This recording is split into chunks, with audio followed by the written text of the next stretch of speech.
குட்டி மீன்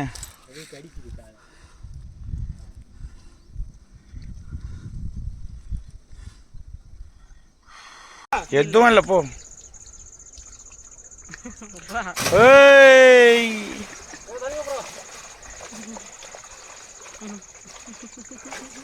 சூப்பர்ரா.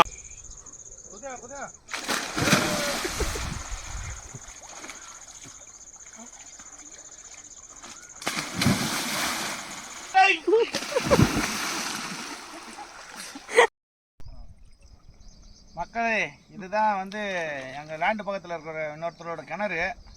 நாங்கள் அடிக்கடி வந்து குளிப்போம். இன்னைக்கு எங்கள் நண்பரை வந்து கூட்டு வந்து குளிக்க வைக்கலான்னு கூட்டு வந்தோம். எங்கள் நண்பரோட எக்ஸ்பெக்டேஷன் சொல்லுங்க. கிணறு குளிக்கிறதுக்கு சூப்பராக இருக்கு.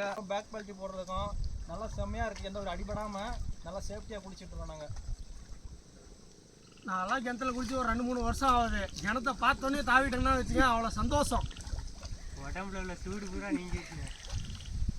அது மட்டும் இல்லைப்பா தம்பி, நீங்கள் சொன்னதெல்லாம் ஒரு பக்கம் இருந்தாலும் நம்ம நீச்சல் அடிக்கிறது மிகப்பெரிய உடல் பயிற்சிக்கு ஒரு முதல் வந்து லங்ஸுக்கு நம்ம எவ்வளோ மூச்சு தம் பிடிப்போன்றது நம்ம கிணத்துல தான் கற்றுக்க முடியும். நம்மளோட வில் பவரை க்ரோத் பண்ணணும்னா, எனர்ஜியை நம்ம க்ரோத் பண்ணணும்னா நம்ம ஃபஸ்ட்டு இந்த கிணறு தான். நீங்கள் எவ்வளோ ஸ்விம்மிங் பூலில் போய் பண்ணாலும் பண்ண முடியாது. ஏன்னா ஸ்விம்மிங் பூலோட ஆழம் உங்களுக்கு தெரியும். ஸ்விம் பண்ண தான் உங்களோட எனர்ஜியும் வந்து லெவல் அதிகமாகும்.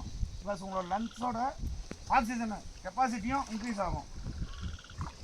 சரிங்களா? புரிஞ்சுதா? புரிஞ்சுதே.